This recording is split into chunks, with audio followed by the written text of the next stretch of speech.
Film ini diawali tangisan seorang bayi yang ditinggalkan orang tuanya dengan selembar surat di dekat lapangan basket dan dekat seorang pria berpakaian dekil seperti gelandangan.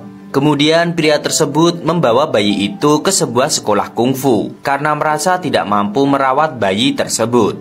Ia pun menitipkannya kepada seorang pria yang merupakan guru sekolah kungfu tersebut. Ternyata guru sekolah kungfu tersebut merupakan teman dari pria si penemu bayi.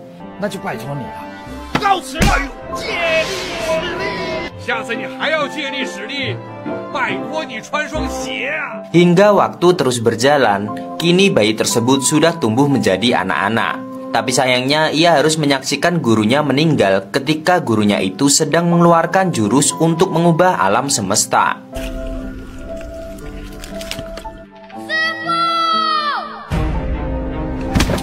Dan kini ia telah tumbuh dewasa. Ia bernama Feng Shiji.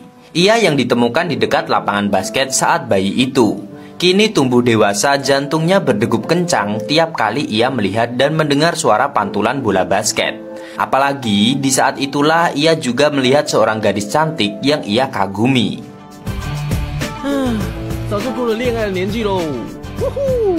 Di sekolah kungfu, setelah gurunya meninggal gara-gara ingin mengubah alam semesta, ia berubah menjadi anak yang lebih pemberontak. Kini di sekolah kungfu, ia tinggal bersama guru-gurunya yang lain, di antaranya Guru Fei dan Guru Wu. Mereka adalah guru yang mewarisi tradisi dari Shaolin dan Wudang.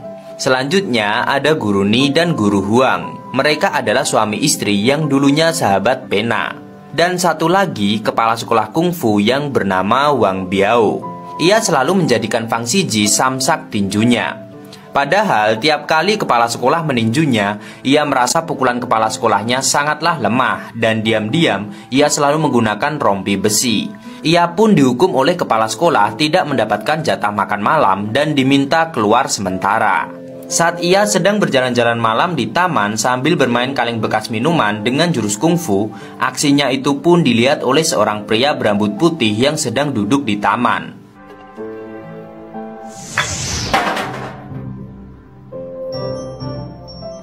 Tiba-tiba pria itu mendekati Feng Shiji dan berusaha mengikuti gerakan Feng Shiji. Tapi sayangnya selalu gagal.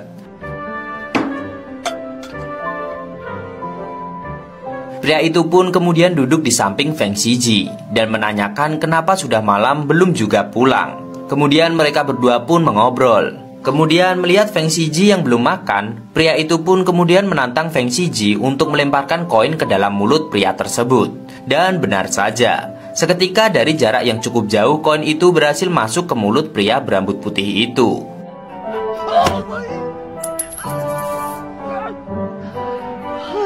Kemudian pria itu pun mengajak Feng Shiji pergi ke sebuah restoran Prancis. Sampai-sampai ia terkejut karena harganya yang sangat mahal. Pria itu pun kemudian mengajak Feng lewat pintu lain.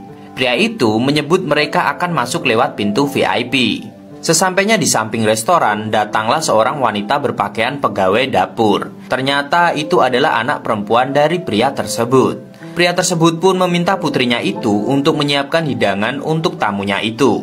Mereka berdua pun kemudian makan di atas meja selayaknya di sebuah restoran mahal. Makan malam mereka diawali dengan meminum anggur yang dikumpulkan dari sisa 3 meja pengunjung restoran. Pria tersebut pun menunjukkan keahliannya yang hebat dalam mencicipi dan menebak tahun pembuatan anggur yang ia minum.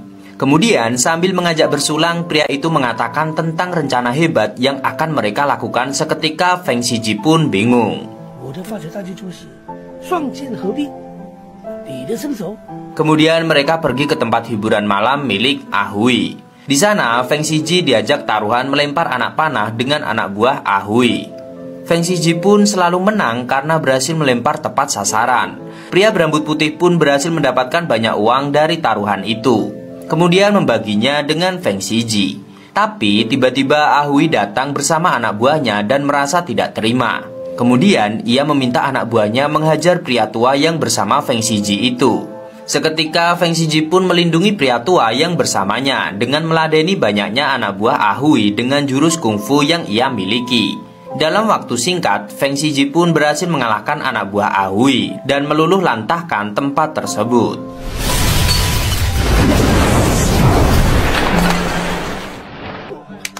Keesokan harinya, Ahui bersama rombongannya datang ke sekolah kungfu tempat tinggal Feng Shiji. Pria botak berkacamata yang datang bersama Ahui pun meminta kepala sekolah untuk memberikan sekolah kungfu tersebut padanya. Awalnya, kepala sekolah bersikeras menolak hingga ia dihadapkan dengan peti mati yang berisi tumpukan emas batangan. Kepala sekolah kemudian mengumpulkan murid-muridnya di lapangan dan meminta siapa yang semalam membuat keonaran di sebuah klub malam untuk maju ke depan bertanggung jawab mengakuinya karena telah merusak reputasi sekolah. Kemudian ada seorang murid yang berdiri. Kepala sekolah pun terkejut. Ternyata murid tersebut berdiri untuk menunjukkan Feng Shiji yang telah melakukan keonaran semalam. Selanjutnya di tengah lapangan dan disaksikan banyak orang termasuk guru-guru, Feng Shiji dipukuli oleh anak buah Ahui. Di saat Feng Shiji dipukuli hingga babak belur, kepala sekolah memberi pengumuman jika Feng Shiji dikeluarkan dari sekolah. Dengan penuh amarah, Feng Shiji pun melepas rompi sekolah yang ia kenakan. Guru-guru lain pun terlihat sedih melepas kepergian Feng Shiji.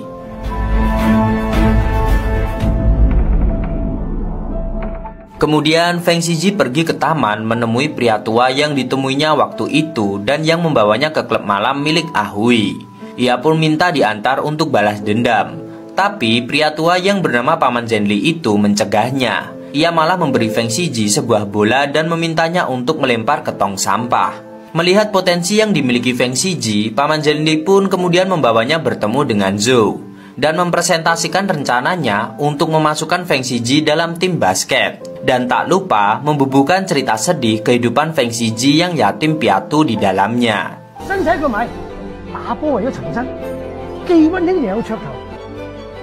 Keesokan harinya pun, Feng Shiji diperkenalkan oleh kampus dan Paman Zhenli dalam sebuah konferensi pers. Di saat itulah Feng Shiji bertemu dengan gadis yang ia idolakan. Gadis itu adalah bagian dari tim basket kampus tersebut. Ia pun meminta Feng Shiji untuk mengikuti tradisi tim basket kampus mereka, di mana Feng Shiji harus mengalahkan kapten tim basket mereka, setidaknya ia harus menang 1 poin. Kemudian gadis itu menelpon kapten tim mereka yang ternyata sedang mabuk di balik panggung konferensi pers.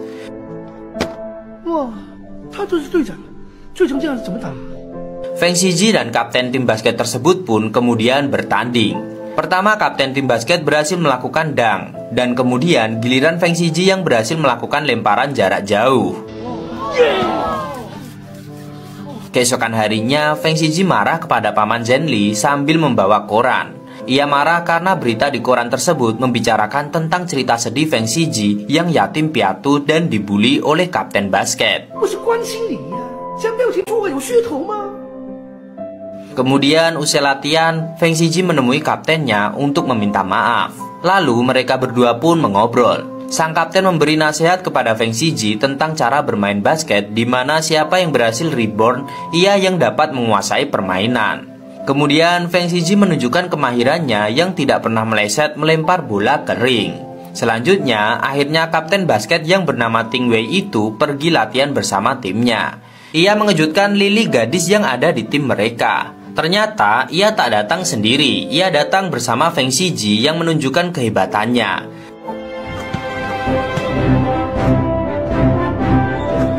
Dari situlah Ting Wei yakin ia sudah menemukan senjata rahasia dalam timnya. Kemudian datanglah Xiaolan yang sudah lama vakum karena cedera. Lily pun kemudian memperkenalkan Feng Shiji kepada Xiaolan. Tapi kelihatannya Xiaolan terlihat sinis kepada Feng Shiji.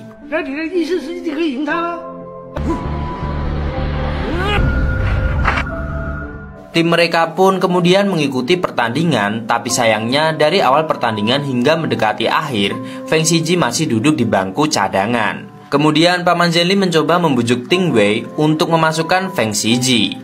Ting Wei pun kemudian meminta Feng Shiji untuk masuk ke dalam tim dan bermain. Tapi saat permainan dimulai, Feng Shiji terlihat sangat bodoh di lapangan, bahkan hampir saja membuat kacau timnya, dan untung saja ia berhasil membuat tembakan jarak jauh.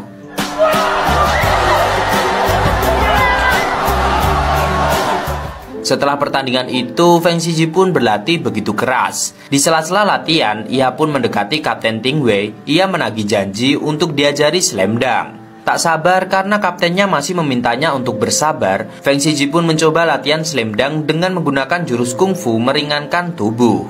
Tapi sayangnya ia tidak berhasil. Ia malah menabrak lampu dan terjatuh.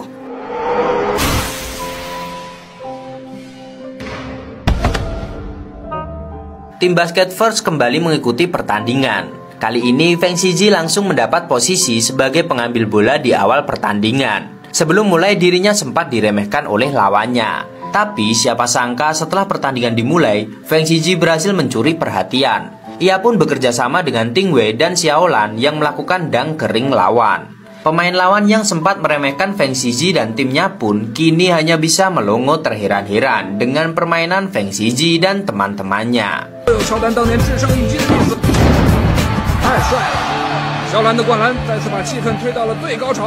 Kini keahlian permainan dan slam dunk dari Feng Shiji pun menjadi perhatian media. Kabar terbaru tentangnya selalu berhasil dimuat di media. Kemudian saat Feng Shiji dan timnya sedang berada di klub malam, Feng Shiji didekati oleh seseorang yang mengaku akan menjadi lawannya di pertandingan lusa. Pria tersebut menawari Feng Shiji untuk meninggalkan timnya saat ini dan bergabung dengan tim pria tersebut. Tak memberikan respon apapun, pria itu pun memberi Feng Shiji kartu namanya. Pria itu pun kemudian pergi menghampiri Lily dan menyapa pemain lain untuk mengatakan sampai jumpa di pertandingan lusa. Kemudian Lily menghampiri Feng Shiji dan memberitahu pria tadi adalah Li Tian, bahwa ia dulu juga bagian dari tim mereka hingga suatu hari ia memutuskan pergi meninggalkan tim mereka dan menjadi lawan. Saat pertandingan final terakhir saat itu, Li Tian membuat Ting Wei, kakak Lily, menjadi trauma hingga saat ini.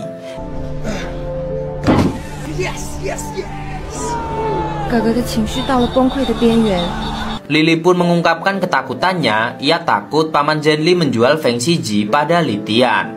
Selanjutnya Paman Li terlihat sempoyongan usai menemui Li Tian dan bos yang dulu juga membuat Feng Shiji terusir dari sekolah kungfu. Melihat Paman Li hidungnya terluka, Feng Shiji pun berniat menghajar Li Tian dan rombongannya. Tapi Paman Li mencegahnya. Ia tak ingin membuat Feng Shiji terperangkap jebakan mereka, dan ia juga tak ingin menjual impian dan ambisinya yang ada pada Feng Shiji. Paman Li pun meminta Feng Shiji untuk memberikan yang terbaik agar ia tidak menyesali keputusannya malam ini.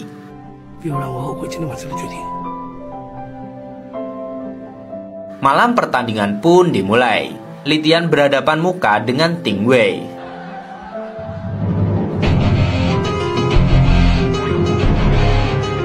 Permainan pun dimulai. Tim Li Tian bermain sangat kasar. Li Tian juga terus mengejek dan mempermalukan tim Feng Shiji.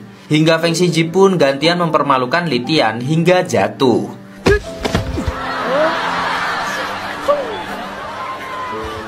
Tapi Li Tian semakin menjadi-jadi. Ia bermain semakin kasar, bahkan Ting Wei sampai cedera dan harus keluar dari lapangan. Skor dari tim Feng Shiji tertinggal sangat jauh dari tim Li Tian. Semua hampir saja putus asa dengan perbedaan skor yang sangat jauh. Tiba-tiba lampu stadion mati dan pertandingan dihentikan. Bos botak kembali mendekati Paman Li, tapi Paman Li masih teguh pada keputusannya. Keesokan harinya, Feng Shiji menceritakan pada Paman Li jika ia merasa orang tuanya datang melihatnya bertanding kemarin malam. Tiba-tiba Ahui dan anak buahnya datang. Ia mengatakan jika kemarin ialah yang mematikan aliran listrik hingga pertandingan ditunda. Dirinya mengaku kini ia sudah tak bersama bos botak, sehingga ia datang tidak untuk mencari ribut, tapi datang untuk mengalahkan bos botak. Jadi ia bertaruh untuk tim Paman Li, yaitu tim Feng Shiji. Bahkan Ahui berani bertaruh 5 juta dolar untuk tim Paman Li agar bisa mengalahkan tim Li Tian dan bos botak.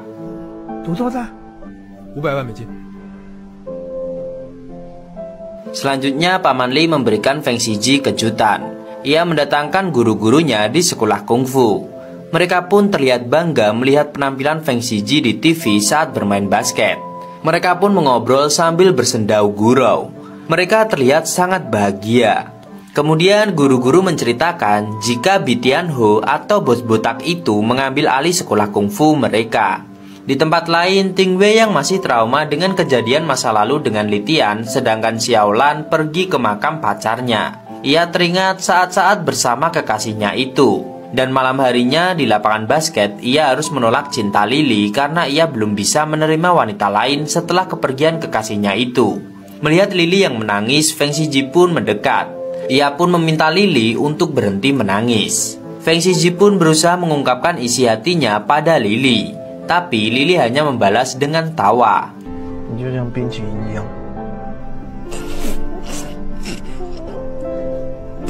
Kemudian Lily mengirim pesan semangat untuk Feng Shiji. Pertandingan final pun kembali dimulai. Tapi kali ini Tingwei kakinya cedera dan Xiaolan mengalami cedera di tangannya dan hanya tersisa Feng Shiji. Sepertinya permainan akan tidak imbang 5-1. Tapi tiba-tiba datanglah 4 guru kungfu Feng Shiji yang akan menjadi teman satu timnya. Pertandingan pun akhirnya dimulai. Satu-satu guru kungfu Feng Shiji menunjukkan keahlian jurus-jurusnya. Melihat timnya akan kalah, Bi Tianhu pun menurunkan anak buahnya untuk melawan guru-guru kungfu Feng Shiji. Hingga lapangan berubah menjadi arena pertarungan kungfu. Aksi guru-guru kungfu Feng Shiji pun menjadi sorotan awak media dan mendapat tepuk tangan dari penonton.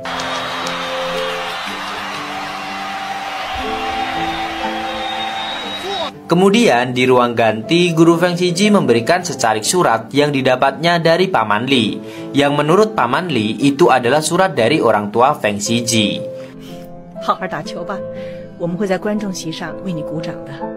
Pertandingan kembali dimulai.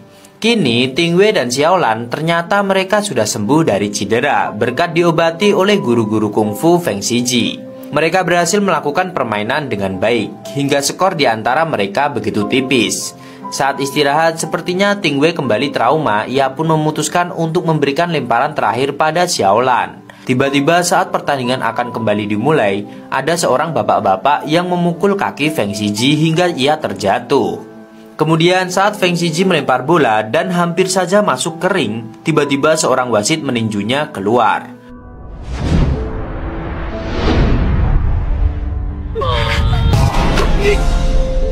Bi Tianhu pun bersorak atas kemenangannya. Ia mengatakan jika aturan itu hanya berlaku untuk pemain, sedangkan untuk wasit tidak.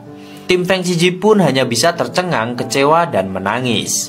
Feng Shiji kemudian mengingat ajaran gurunya untuk mengubah semesta. Seketika ia mengeluarkan jurus ajaran gurunya itu dan memutar waktu. Ia pun berlari menuju waktu di detik-detik terakhir pertandingan. Tiba-tiba semuanya menjadi membeku. Dan kembali ke menit terakhir pertandingan ketika ia melempar bola ke arah ring. Tapi kali ini ia membuatnya meleset sehingga ditangkap oleh Tingwei untuk eksekusi bola terakhir. Akhirnya timnya pun menang dan semua menangis haru. Ternyata orang tua yang dikira orang tua Feng Shiji itu adalah orang tua Xiaolan.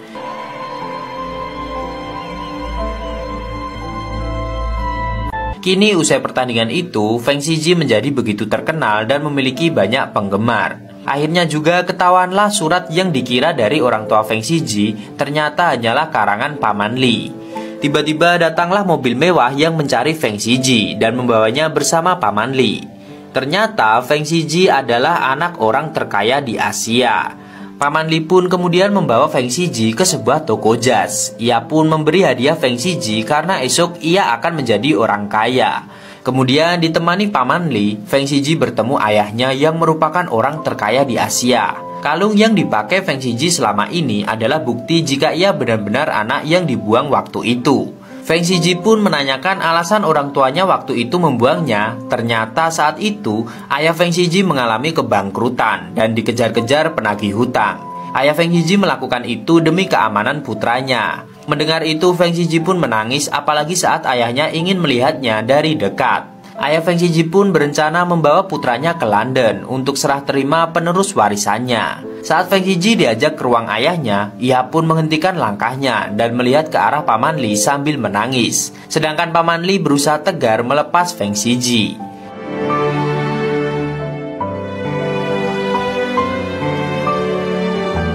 Kini Paman Li terlihat galau. Ia pergi makan malam seperti saat bersama Feng Shiji, tapi kali ini ia hanya bersama putrinya. Tapi tiba-tiba ada yang melempar koin ke gelasnya dan itu ternyata Feng Shiji. Paman Li pun tersenyum kembali. Sebelumnya Paman Li berpikir Feng Shiji sudah pergi ke London bersama ayahnya. Ternyata Paman Li lah yang menjadi alasan menolak tawaran ayahnya. Feng Shiji merasa Paman Lilah yang membuat hidupnya berubah meski ia hanya dijadikan sapi perah. Tapi ia merasa Paman Li luar biasa yang telah mempercayakan harapannya pada dirinya. Begitu juga Paman Li, ia merasa seorang pecundang yang bertemu setan kecil yang berhasil merubah hidupnya dan mengembalikan harga dirinya. Mereka berdua pun terdiam dan menangis haru.